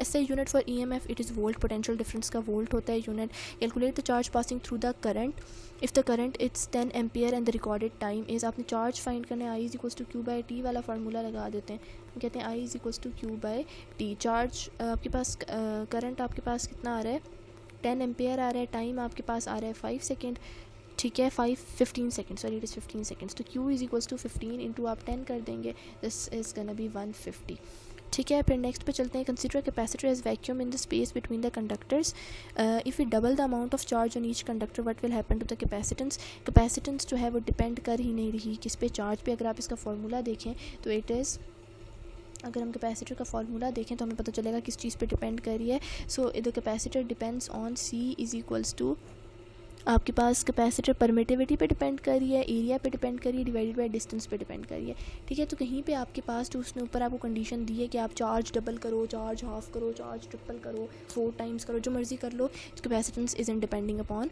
Charge, तो कोई इफेक्ट नहीं होगा। Acceleration is a vector quantity, ठीक है। एक्सेलरेशन आपके पास हम कहते हैं change in velocity per unit time, velocity is a vector quantity, ठीक है। जो एक्सेलरेशन होती है उसकी direction is same as that of velocity, तो आप एक्सेलरेशन में डायरेक्शन इंक्लूड करते हो, this is the reason why it is a vector quantity. ये क्वेश्चन बहुत सिंपल है, लेकिन कभी कभी हम इनको कंफ्यूज कर जाते हैं, so it is necessary to keep these things in mind. Dash और such nuclei of an element that have the same atomic number पर डिफरेंट मास नंबर। आइसोटोप्स इसकी डेफिनेशन है, which of the following is equivalent to temperature 350 kelvin, ठीक है। तो हम कहते हैं 1 degree Celsius is equal to 273 kelvin, ठीक है। तो हम अगर यहाँ पे इसको करेंगे, आपको अब गिवन है 350 केल्विन, तो यहाँ पे आपने x इसको फाइंड करना है। तो आप जब इसको सॉल्व करोगे, या आप इसे यूँ कर दो कि जो Celsius is equals to kelvin minus, this is gonna be a better way to do it, ठीक है। तो हम कहेंगे Celsius is equals to kelvin minus 273.15, ठीक है। 0 degree is equals to 273 kelvin होता है, ठीक है। तो आप इसको माइनस कर दो, तो जब आप इसे माइनस करोगे तो आपके पास आ जाएगा 350 माइनस 273 कर लें आप, आपके पास 77 degree Celsius is the answer. ये आपने कन्वर्जन करनी है simple. A body travelling in circle of radius r at a speed v, it's centripetal acceleration will be, तो ये सेंट्रीपिटल एक्सेलरेशन का फॉर्मूला है इसके divided by r, this is the right option. Principle of transformer is mutual inductance, ठीक है। Diode works in dash bias for rectification, for rectification आपका diode forward बायस होगा, ठीक है। You need to remember this, a diode works in forward bias for rectification. Rectification is a process for converting the AC into DC, ये हम पढ़ चुके हैं, पहले भी हमने इससे MCQ किया है। Diode is a semiconductor device that allows the current to flow in one direction only.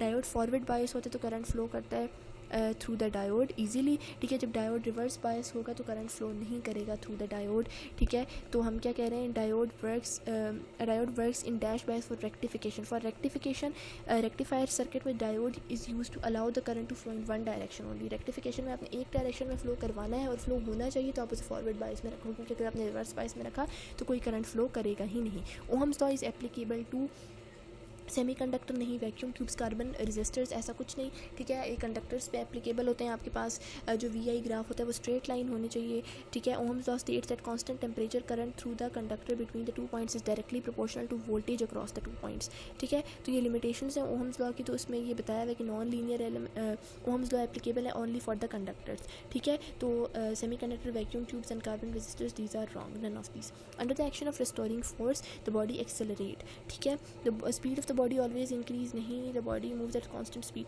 ठीक है। Acceleration is actually velocity per unit time, ठीक है। तो विद रिस्पेक्ट टू टाइम हम बात करें, जब एक रिस्टोरिंग फोर्स एक्ट करती है तो बॉडी क्या करती है, एक्सेलरेट करती है, ठीक है। Under the action of restoring force body start to accelerate. Restoring force directly proportional है to acceleration of to the object, ठीक है। जब रिस्टोरिंग फोर्स एक्ट करेगी तो body is definitely gonna accelerate. What is the relationship between power, current and voltage? P is equals to V I, P is equals to V square divide by R, P is equals to I square R. ये 3 formula है, ठीक है। P is equals to V I is correct, I V ये ऊपर वाले ये बाकी सारे रॉन्ग हैं, so beta is the right option. Calculate the work done by 2 newton force moves a body through a distance of 10 metre. तो आपने work done find करना है और आपको उसने क्या दिया हुआ है, आपने वर्क डन फाइंड करना है, फोर्स आपको दी हुई है और डिस्टेंस दिया हुआ है। तो F into D work done होता है, फोर्स आपके पास 2 न्यूटन है, 10 मीटर से जा रहे हैं, इन दोनों को मल्टीप्लाई कर दें, 20 आंसर आ गया, ठीक है। So 20 is the right option here. When a object moves on a circular path and comes to its initial position, तो डिस्प्लेसमेंट 0 होगी। एक मैंने बताया ना, जहाँ से स्टार्ट किया है उसने पाथ वहीं दोबारा आएगा तो डिस्प्लेसमेंट 0 होगी, डिस्टेंस 0 नहीं होगा, ठीक है। Only the distance is 0, distance is not gonna be 0 either, distance displacement नहीं, ऐसा कुछ नहीं होता, बोथ भी 0 नहीं होते। Average velocity is defined as, average velocity displacement पर यूनिट टाइम होता है, ठीक है। वेलोसिटी की बात होगी तो डिस्टेंस पर यूनिट टाइम नहीं होगा, डिस्टेंस पर यूनिट टाइम इज स्पीड, ठीक है। मल्टीप्लाई नहीं करते जब हम when talking about velocity, so we are gonna divide, ठीक है। Planck's constant is analogous to angular momentum, Planck's constant हमने बता दिया, दोनों एंगुलर मोमेंटम दोनों एनालोगस हैं, ठीक है। फर्दरमोर एंगुलर मोमेंटम दोनों की यूनिट भी सेम है, जाउल सेकंड, उस दिन हमने पढ़ा था लास्ट लेक्चर में दोनों की यूनिट्स, ठीक है। फिर नेक्स्ट पे चलते हैं, if a horse pulls the cart work done by the horse is, ठीक है। हॉर्स से कार्ट को पुल कर रहा है, ठीक है। तो दोनों के दरमियान में थीटा कितना आपके पास बन रहा है, 0 डिग्री बन रहा है, इस वजह से आपके पास मैक्सिमम पॉजिटिव वर्क हो रहा है, ठीक है। Coulomb's law is true for atomic distance, nuclear distance, charge particles, इन सब के लिए आपके पास कूलम्स लॉ इज़ ट्रू, ठीक है। All distances, Coulomb's law is true for all distances, ठीक है। So delta is the right option. अब आपने इसकी इक्विवेलेंट कैपेसिटेंस फाइंड करनी है। अच्छा, ये उसने आपको इक्विवेलेंट कैपेसिटेंस का फार्मूला दिया हुआ है, you have to find whether this is the formula for series और पैरेलल, ठीक है। तो ये हमें पता है 1/c इक्विवेलेंट, अभी हमने पहले न्यूमेरिकल भी किया, दिस इज़ द फार्मूला, ये हमें पता है, this is valid for series only. Which of the following of the given motion is the 2D motion? 2D motion आप 2 प्लेन्स इन्वॉल्व कर रहे हो, एक्स एक्सिस वाई एक्सिस की बात कर रहे हो, तो एक सर्कुलर मोशन है, पेंडुलम मोशन है, प्रोजेक्टाइल मोशन है, you are involving 2D motion आप इन्वॉल्व कर एक्स और वाई एक्सिस की बात कर रहे हो, so delta is the right option here. Radiation reached on the earth by the sun is, sun से जो अर्थ पे रेडिएशन आ रही हैं that are gamma rays, beta rays तो मीडियम के बगैर ट्रैवल ही नहीं कर सकती, ठीक है। तो gamma rays, Charlie is the right option, ठीक है। All energy from the sun that reaches the earth arise as solar radiation, part of a large collection of energy called electromagnetic radiation. Solar energy के अंदर आपके पास visible light है, UV है, infrared है, radio, X-ray and gamma rays है, ठीक है। So gamma is the right option. A nucleus emits an alpha particle and followed by 2 beta particles. अब उसने एक अल्फा पार्टिकल इमिट किया तो क्या हो जाना है, अगर एक अल्फा पार्टिकल इमिट करेगा तो उसमें सपोज एलिमेंट आपके पास है ई है, ठीक है, एक एलिमेंट है, उसने अल्फा पार्टिकल किया इमिट, तो आपके पास हो जाएगा यहाँ पे चेंजेस क्या आनी है, ए नहीं होता, मैं यहाँ ए लिख लेती हूँ एटॉमिक नंबर समझ के, this is z -2 and a plus a-4, ठीक है। अब उसने फॉलोड बाय 2 बीटा नेगेटिव, अब 2 बीटा नेगेटिव यानी 2 इसके अंदर प्रोटॉन ऐड भी हो गया, एटॉमिक नंबर में 2 ऐड भी हो गया, इसका मतलब ये एटॉमिक नंबर वाला इफेक्ट क्या हो गया, कैंसिल हो गया। फाइनल न्यूक्लियस विल बी, तो फाइनल न्यूक्लियस क्या होगा, आइसोटोप होगा, क्योंकि सिर्फ चेंज आ रहा है in the mass number, atomic number के अंदर कोई चेंज नहीं आ रहा, so this type of change is known as ये आइसोटोप होता है, ठीक है। Same atomic number different mass number, ठीक है। तो मास नंबर डिफर कर रहा है, so this is gonna be the isotope. Next पे चलते हैं, 1 radian means arc length. When arc length is equal to the radius of the circle, तो आपके पास एंगल कितना होता है, आपके पास वो होता है 1 radian. This is the formula for 1 radian actually, ठीक है। And radian is an angle whose corresponding arc in a circle is equal to the radius. मैंने आपको बताया formula. Which of the following is not assumption of kinetic model of an ideal gas, ठीक है। The kinetic energy of a given particle is same, तो kinetic energy of a given particle is not same. Kinetic molecular theory की assumptions ये हैं that ideal gas molecules are moving constantly, they have negligible volume, negligible intermolecular forces, they are perfectly elastic, ठीक है। they collide perfectly elastically and they have kinetic energy proportional to absolute temperature। तो kinetic energy same नहीं रहती, that is proportional to absolute temperature, ठीक है। Next पे चलते हैं, body of mass m is lifted by a man to height of 1 metre in 30 seconds. Another man lift the same mass to the same height in 30 seconds, ठीक है। Work done का ratio क्या है, work done is equals to force into displacement, ठीक है। Mass पे depend ही नहीं कर रही, सॉरी टाइम पे डिपेंड ही नहीं कर रही, ठीक है। दोनों का ऑफ मास m, दोनों का मास आपके पास सेम है, वो लिफ्ट कर रहा है, g की वैल्यू सेम होगी। डिस्प्लेसमेंट आपके पास क्या है, हाइट, देखो हम कहेंगे work done is equals to mgh वाला फार्मूला लगा देंगे यहाँ पे, ठीक है। मास दोनों का सेम है, ठीक है। g की वैल्यू ऑलरेडी कांस्टेंट है, to a height of 1 metre, दोनों की हाइट 1 मीटर है, ये भी कांस्टेंट है, तो वर्क डन दोनों का क्या होगा, सेम होगा, दोनों सेम वर्क डन कर रहे हैं, ठीक है। तो रेशो इनका 1:1 आ जाएगा, क्योंकि work done of a body does not depend on time, ठीक है। तो टाइम डिफर कर रहे हैं ना, तो आपने टाइम की बेस पे इसको 2:1 नहीं कर देना या 1:2 नहीं कर देना, ठीक है। इसमें टाइम का कोई ताल्लुक ही नहीं है वर्क डन में, ठीक है। नेक्स्ट पे चलते हैं, a force between 2 charges q and q separated by distance d is f, what will be the force, अगर डिस्टेंस को आप d/2 कर दो, ठीक है। तो हम यहाँ पे करके देख लेते हैं। हम कहते हैं f प्राइम है फोर्स, हम चेंजेस ला रहे हैं, ठीक है। हम कहते हैं f prime is equals to k q1 q2 लिखना है, d/2 कर देंगे, ठीक है। तो आपके पास आ जाएगा d/2 का होल स्क्वायर, ठीक है। तो यहाँ पे आ जाएगा आपके पास, जब आप इसको करोगे तो आपके पास 4 टाइम्स, क्योंकि f इज़ इन्वर्सली प्रोपोर्शनल है ना डिस्प्लेसमेंट के, तो डिस्प्लेसमेंट आपकी हाफ हुई, ठीक है, d के स्क्वायर के इन्वर्सली प्रोपोर्शनल है। डिस्प्लेसमेंट आपकी हाफ हुई तो फोर्स आपका क्या होगा, फोर्स आपकी डबल हो जाए, डबल नहीं होगी 4 टाइम्स हो जाएगी, क्योंकि डिस्प्लेसमेंट का स्क्वायर है ना। फोर्स आपकी इंक्रीज़ करेगी डिस्प्लेसमेंट के डिक्रीज़ होने से, बट कितनी करेगी, टू एन एक्सपोनेंट ऑफ 2, ठीक है।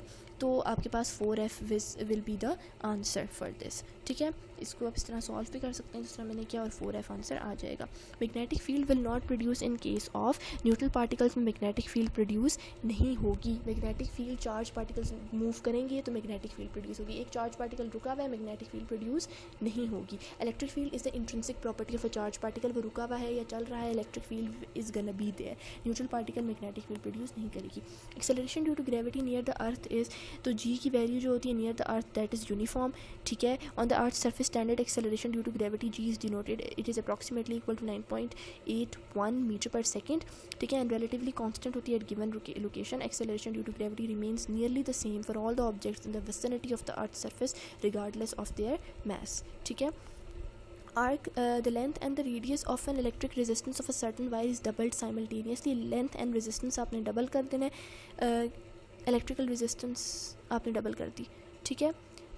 तो then resistance, the length and radius of, कोई भी सोचो, सॉरी, ठीक है, I misread the statement. Length and radius आपने कर दी, तो अगर आप इसका फार्मूला लिखेंगे तो आप कहेंगे r is equals to rho L by A formula होता है, ठीक है। आप इसको लिखेंगे rho L by pi R square, ठीक है। तो लेंथ आपने क्या कर दी, डबल कर दी, तो आप कर देंगे रो 2l divided by pi 4 r square, ठीक है।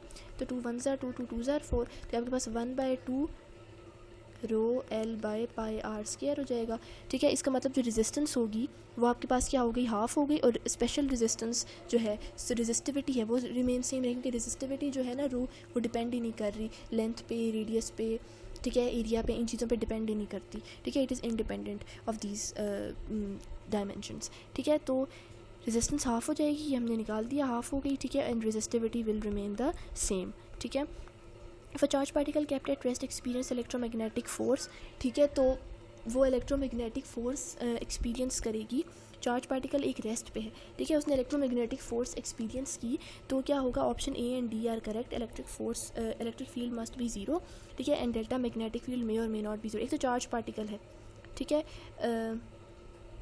और वो रेस्ट पे है, तो इलेक्ट्रिक फील्ड आपके पास क्या होगी, उसने इलेक्ट्रोमैग्नेटिक फील्ड फोर्स एक्सपीरियंस की, ठीक है, तो हम कहेंगे electromagnetic force is a force on charge particles both due to electric field and magnetic field, ठीक है, दोनों की वजह से ये इलेक्ट्रोमैग्नेटिक फोर्स है। As electric field can be experience by the charge at rest, magnetic field can be experience by a charge in motion, ठीक है।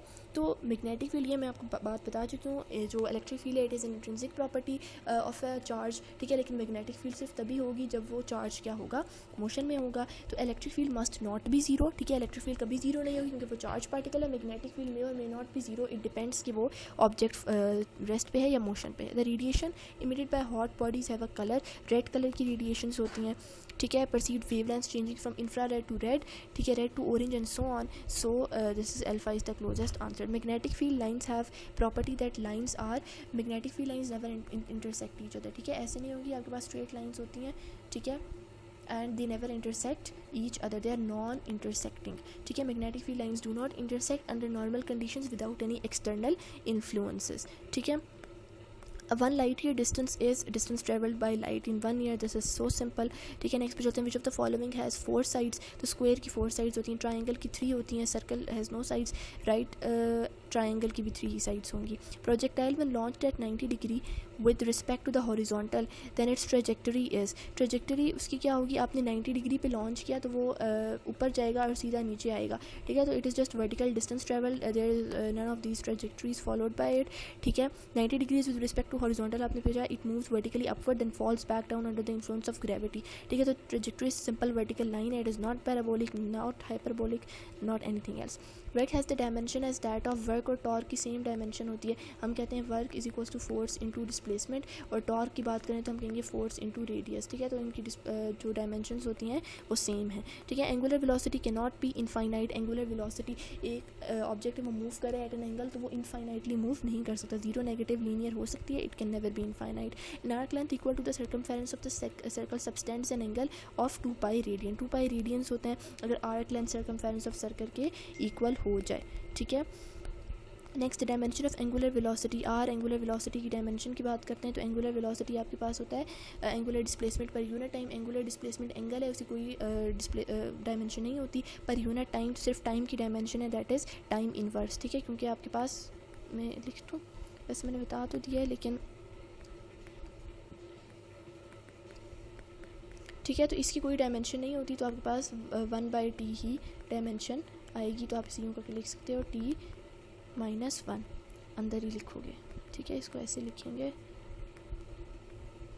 t -1, ठीक है। नेक्स्ट पे चलते हैं, electron emitted in the beta radiation originates from where, neutron decay होता है, एक इलेक्ट्रॉन और आपके पास क्या इमिट करेगा, इलेक्ट्रॉन और प्रोटॉन इमिट करता है डिके ऑफ न्यूक्लियस से, ठीक है। Beta radiation is type of ionising radiation emitted by certain radioactive nuclei, इसमें electron emitted by the beta radiation does not originate from specific location within an atom, instead वो create होता है during the decay process of neutron, जो convert होता है proton और electron में। Proton आपके पास एटॉमिक नंबर इंक्रीज करने में हेल्प करता है, इलेक्ट्रॉन इजेक्ट हो जाएगा। The momentum of a moving photon is, the momentum का फॉर्मूला है h/λ, wavelength है। in step down transformer the dash is decreased in secondary coil, number of turns step down transformer, number of turns decrease हो जाती हैं in the secondary coil, ठीक है, we all know this। 1 kilo calorie is equals to, kilo calorie लिखा हुआ है ना, वरना 4.18 जाउल होता, किलो मतलब आप उसे 1000 से मल्टीप्लाई कर दो तो 4180 जाउल हो गया। You need to read the statement carefully, 1 calorie नहीं लिखा हुआ, 1 किलो कैलोरी लिखा हुआ है। 1 kilo calorie is equals to 1000 calories, एक कैलोरी 4.18 की इक्वल होती है, तो 1 kilo calorie is gonna be 4180 joule। The number of neutrons present in a nucleus is determined by n is equals to a minus e, this is so simple। The following is not the result of the special theory of relativity, तो length contraction, time dilation, mass variation ये है, लेकिन space time transformation is not। Distance between 2 point charges is halved, तो distance half कर दी तो force क्या हो जाएगी, 4 टाइम्स अभी हमने सॉल्व किया था। Which of the following statement about selenium, selenium is an insulator in dark become conductor when exposed to light, selenium is actually a semiconductor, ठीक है। तो it is not completely a conductor, not completely insulator. जब heat ज़्यादा आप temperature increase करोगे, expose करोगे light में, तो वो कंडक्टर के तौर पे एक्ट करना शुरू हो जाएगा। नॉर्मल कंडीशंस इंसुलेटर के तौर पे। At every point in the trajectory of projectile which of the following quantities always zero. आपके पास हॉरिजॉन्टल एक्सेलरेशन हमेशा क्या होता है, ए एक्स की वैल्यू, ये आपके पास specific conditions A X is equals to zero, A Y is equals to minus T, ठीक है। So this is the thing. For a particular displacement how much work done related to time, ठीक है। तो displacement for a particular displacement work done is independent. अभी हमने पीछे numerical भी solve किया, उसमें भी हमने कहा कि work done is independent of time. वो मैथ पे, ग्रेविटी पे, हाइट पे डिपेंड कर सकता है, फोर्स और डिस्प्लेसमेंट में करेगा, टाइम पे नहीं डिपेंड करेगा। The number of vibration executed in 1 second is frequency, number of vibration पर unit time, this is the formula of frequency, ठीक है। The next is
Okay, so the next MCQ is the value of Coulomb's constant is 9 into 10 raised to the power Newton meter square per Coulomb square। आपने formula वो confirm करना है, unit की unit सही लिखा हुआ है, ठीक है।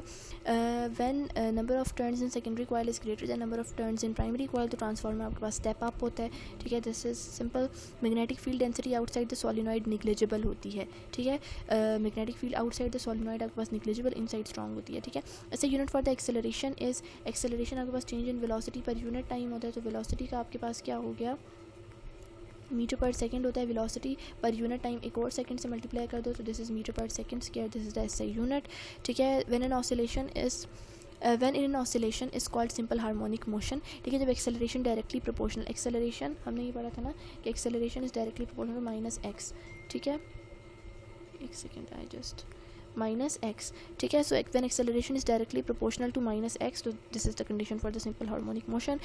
work is a vector work is, अच्छा ये थोड़ा सा गलत लिखा है, work is actually a scalar quantity, ठीक है, क्योंकि work is the dot product of force and displacement, so this is a scalar quantity, ठीक है। Half life of radio active element means half के मतलब कितना टाइम लग रहा है for half of the radio active element का sample to decay, ठीक है। तो Charlie is the right option, time for half of the element to decay. Which of the following is the type of rectifier, ठीक है। तो half wave है, full wave है, bridge है, these are all the types, all are correct. In series circuit current remains, ये चीज़ें बहुत simple हैं, ठीक है। सीरीज़ में आपके पास करंट सेम रहता है, ठीक है, और पैरेलल में करंट क्या हो जाता है, डिवाइड हो जाता है। In magnetic flux linked with the coil, the magnetic flux linked with the coil is related to number of turns as F is directly proportional to N. जितने ज़्यादा नंबर ऑफ कॉइल्स होंगे उतना ज़्यादा आपकी force क्या होगी, ज़्यादा। ये फार्मूला है, F is equals to N B A cos theta, N F is directly proportional to number of coils, ठीक है। नेक्स्ट पे चलते हैं। If a person is radiated irradiated accidentally at high radiation, what immediate effects would be seen। High radiation से उसको irradiate किया तो immediate effect क्या होंगे, स्किन बर्न हो सकती है, ब्लड प्रेशर हाई हो सकता है, उसे फीवर हो सकता है, any of these results can be seen, ठीक है। Object is travelling in circle at a constant speed, तो उसकी एंगुलर वेलोसिटी क्या रहेगी, कांस्टेंट स्पीड पे मूव करे तो एंगुलर वेलोसिटी भी उसकी सेम ही रहेगी, ठीक है। A field is in which the work done in moving a body along a closed path is zero, तो वो कंजर्वेटिव होती है, ठीक है। जिस तरह इलेक्ट्रिक फील्ड है, magnetic field, these are all conservative fields। excited atom return to the ground state in 1 nanosecond, ठीक है, you have to remember this, ठीक है। नेक्स्ट पे चलते हैं। Body of mass 10 kilogram travelling with a uniform speed of 5 metre per second, उसकी kinetic energy, तो हम काइनेटिक एनर्जी का फार्मूला लगाते हैं, is equals to 1/2 mv square.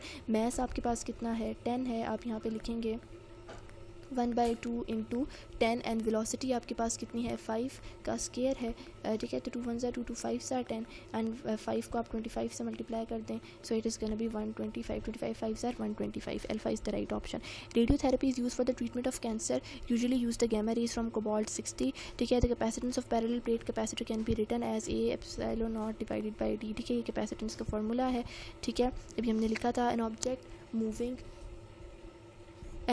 Moving in circle is tied to a string, what happens when string is cut, जब string cut हो जाता है तो जो ऑब्जेक्ट है वो फ्लाई ऑफ करता है अलॉन्ग द टेंजेंट, ठीक है। पहले सर्कुलर पाथ में मूव कर रहा होता है ऐसे, ठीक है, लेकिन फिर जब स्ट्रिंग कट हो गया तो वो स्ट्रेट लाइन में मूव करना शुरू हो जाता है अलॉन्ग द टेंजेंट, ऐसे मूव कर रहा था, ठीक है, ऐसे मूव करना शुरू हो जाएगा अगर अभी कट हुआ है, ठीक है।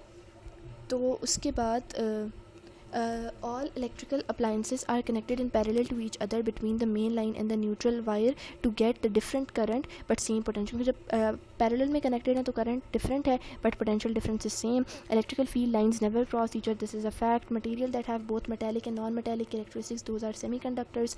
Transformers is use in rectification to step down the supply, ठीक है। रेक्टिफिकेशन में हमने पहले भी पढ़ चुके हैं स्टेप डाउन में। PD stands for potential difference, ठीक है, this is a simple one.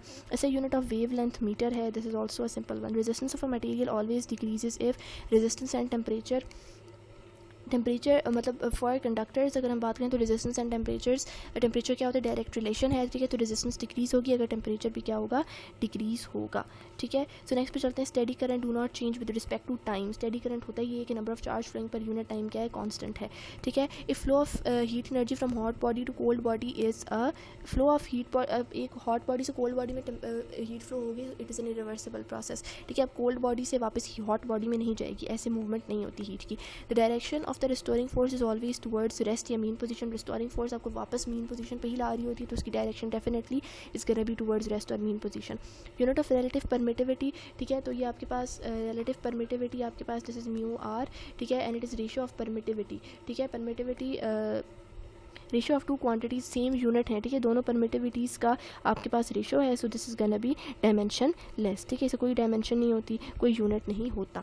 Microwave ovens dash is use to heat the food, तो आपके पास इलेक्ट्रोमैग्नेटिक रेडिएशन, आप माइक्रोवेव्स यूज़ कर रहे होते हैं to heat the food. In case of harmonic oscillator total energy remains constant. Harmonic oscillator है, total energy आपके पास क्या रह रही है, सेम रह रही है, मैकेनिकल एनर्जी कंजर्व हो रही है इन सिंपल हार्मोनिक मोशन, ठीक है। Sum of kinetic energy and potential energy equal है to the total energy in the system. Projectile when launched at 90 degrees with respect to horizontal then its trajectory is, ठीक है, तो 90 degrees पे हुई है तो लीनियर ट्रेजेक्ट्री, अभी हमने इसको बात की, ऊपर जाएगी ऐसे ही नीचे आएगी, वर्टिकल एंगल वर्टिकल लाइन है तो लीनियर इसकी ट्रेजेक्ट्री। 1 माइक्रोवोल्ट, माइक्रो होता है 10 raised to the power -6, ठीक है, तो 1 × 10 raised to the power -6 volt आ गया। फिर nucleus of unstable atom emit only gamma radiations, nucleus must, सिर्फ गैमा रेडिएशंस वो कर रहा है, तो जो आपके पास अनस्टेबल न्यूक्लियस है, हाईली एक्साइटेड न्यूक्लियस होता है ना, वो गैमा रेडिएशंस रिलीज़ करता है, ठीक है। सो वो अपनी एनर्जी लूज़ करते हैं क्योंकि वो हाईली एक्साइटेड होता है। SI unit of magnetic induction Tesla है, ठीक है। दीज आर सिंपल फैक्ट्स, हम इससे आगे चल जाते हैं, ठीक है। जहाँ एक्सप्लेनेशन वाली बात होगी वहाँ I will stop and explain you. Ripple factor for half wave rectification you have to remember it is 1.21, ठीक है। 1 watt is equals to तो watt is unit of power, तो हम P is equals to हम कहते हैं P is equals to VI, तो voltage into current का होता है एम्पेयर, ठीक है। So this is the one. V/A/V ऐसा कुछ भी नहीं है, ठीक है। Half wave rectification passes only upper half cycle. जो हाफ वेव रेक्टिफिकेशन होती है ना उसमें आपके पास ऐसे मूवमेंट हो रही होती है, ठीक है, लाइक ऐसे हो रही है, फिर बाद ऐसे, ठीक है, तो अपर हाफ साइकिल आप कवर कर रहे होते हो। विच of the following is not a unit of power, ठीक है। हॉर्स पावर है, किलोवाट है, न्यूटन मीटर पर सेकंड है, किलोवाट आवर जो है this is not the unit of power, ठीक है, it is unit of energy, ठीक है। नेक्स्ट पे चलते हैं। रेडिएशन कैन कॉज बर्न कर सकती है स्किन को या आपकी बॉडी को, कैंसर हो सकता है, आपको फ्लू हो सकता है, कुछ भी हो सकता है, ठीक है। इट डिपेंड्स ऑन कि कितनी एक्सपोजर कितना हुआ है रेडिएशन से, ठीक है। इलेक्ट्रिक मोटर कन्वर्टर, आप जब देखो, आप नॉर्मल एग्जांपल से याद करो, जब आप मोटर लगाते हो तो आप बिजली दे रहे हो, आपके पास मैकेनिकली पानी ऊपर जा रहा है, तो इलेक्ट्रिकल एनर्जी कन्वर्ट हो रही है टू मैकेनिकल एनर्जी, ठीक है। Which of the following is not present in AC generator, commutator नहीं होती, बाकी स्लिप रिंग, मैग्नेट, आर्मेचर ये सब होते हैं, we all know this. Time constant is defined as time required for the capacitor to deposit 63% of equilibrium charge. Deposit वो करता है 63% और 36% वो क्या करेगा, डिपॉजिट नहीं करता, वो उससे लूज़ होती है, ठीक है। Meaning of time constant taken by the capacitor to be charged is about 63.2% of its full value through the resistor connected in series. The electron is purely dash when free, तो वो dual nature का होता है, particle भी हो सकता है, wave nature भी हो सकता है. The radiations all around us are called आपके पास radiations all around us, तो आपके पास नेचुरल रेडिएशंस भी हो सकती हैं, आर्टिफिशियल भी हो सकती हैं, ठीक है. इट डिपेंड्स कि वो रेडिएशन का सोर्स क्या है, ठीक है. When one electron strikes with one proton, both will, दोनों ऑपोजिटली चार्ज हैं, both will attract definitely. Ionization power of dash is highest, तो अल्फा रेज की हाईएस्ट होती है. देखो उसने पूछा हाईएस्ट, अगर वो कहता है हायर, कंपैरिजन करने को नहीं कहा कि बाकी ऑप्शंस में से कंपैरिजन करो, उसने कहा हाईएस्ट किसकी है, तो अल्फा रेज की हाईएस्ट होती है. That is not an option, ठीक है. तो none of these is correct. Value of the Boltzmann constant KB is 1.38 into 10 raised to the power minus 23 joule per Kelvin. This is a constant, you have to remember the value for this. Mathematical form of Ohm's law is equals to V is equals to I R है, तो I is equals to V by R होगा. This is the only right option, बाकी सारे गलत हैं, ठीक है. Magnetic flux scalar product of, ठीक है, तो हम कहते हैं magnetic flux is equals to B into A, तो आप इसे कहोगे बी ए कॉस थीटा. तो ये आपके पास बी और ए का स्केलर प्रोडक्ट है, ठीक है, डॉट प्रोडक्ट है. Henry is a unit of, तो हेनरी आपके पास सेल्फ इंडक्टेंस का भी है और म्यूचुअल इंडक्टेंस का भी है. And study of electric charges, जब एक रेस्ट में है तो आप उसे इलेक्ट्रोस्टैटिक्स कहते हो. करंट इलेक्ट्रिसिटी वो होती है जब आपके पास चार्जेस क्या कर रहे हैं, मूव कर रहे हैं. This was all for today. If you do have any questions और queries you can write them in the comment section, ठीक है. एंड होप कि आप लोगों का टेस्ट अच्छा हुआ होगा. And my ending remarks are always gonna be the same. Do not compare yourself, ठीक है, and do not lose hope. You still do have time, you can do better, ठीक है. You do have a capacity to do better, ठीक है. And best of luck everybody, and thank you everybody for joining the live session. Thank you so much. अल्लाह हाफिज़.